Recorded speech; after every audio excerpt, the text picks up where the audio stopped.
pendant Zazen, la respiration est l'inverse de la respiration de la vie ordinaire, quotidienne. On place son attention sur l'expiration. On expire d'abord et ensuite on laisse la respiration, l'inspiration se faire automatiquement. Donc une longue expiration, longue, presque imperceptible. Et ensuite on lâche tout, on laisse l'air nous remplir. Voilà, une fois qu'on est bien centré, bien calmé, on laisse la respiration se faire automatiquement.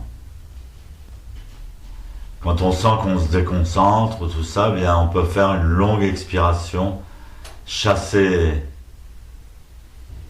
tout l'oxyde de carbone qui réside dans les poumons, chasser les pensées compliquées.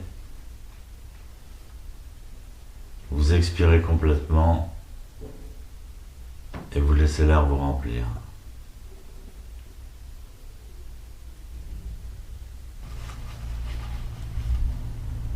Donc le poème du 59 du Shinjinmei, il est simple, il dit « Dans le monde cosmique de la réalité telle qu'elle est, il n'y a ni entité d'ego ni autre différence. » C'est quand même étonnant, le Shinjinmei c'est un poème très ancien qui date du début du Zen en Chine, c'est-à-dire environ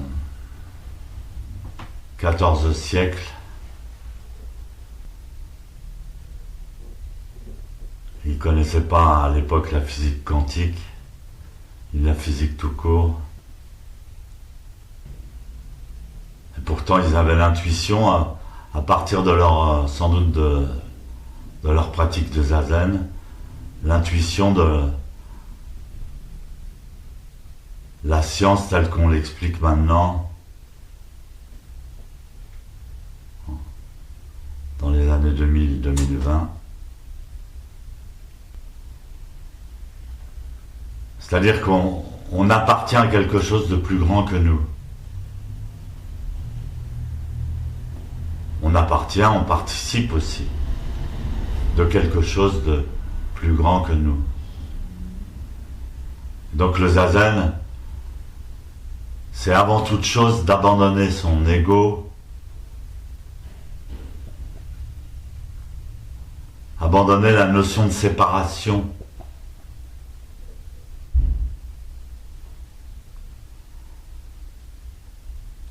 Et c'est drôle parce que pourtant notre corps lui-même est fait de cellules et les cellules elles-mêmes agissent complètement en communauté, en fusion les unes avec les autres, sans notion d'ego.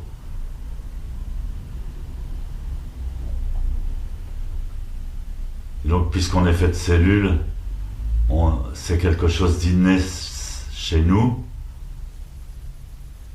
de se sentir relié, de se sentir participer à quelque chose de plus grand.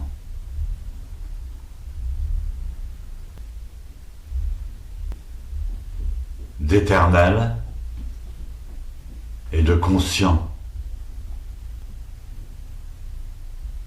Quand on réalise que toutes les choses qui nous entourent sont conscience. Et ça, on peut le réaliser justement quand on s'oublie soi-même. Maître Dogen disait, la pratique du bouddhisme consiste à s'étudier soi-même. Et s'étudier soi-même, c'est s'oublier soi-même. Et s'oublier soi-même, c'est être certifié, reconnu, comme quand on croise le regard de quelqu'un qu'on connaît. Ah, mais je te connais, toi. Bah, Ah, bon Dieu!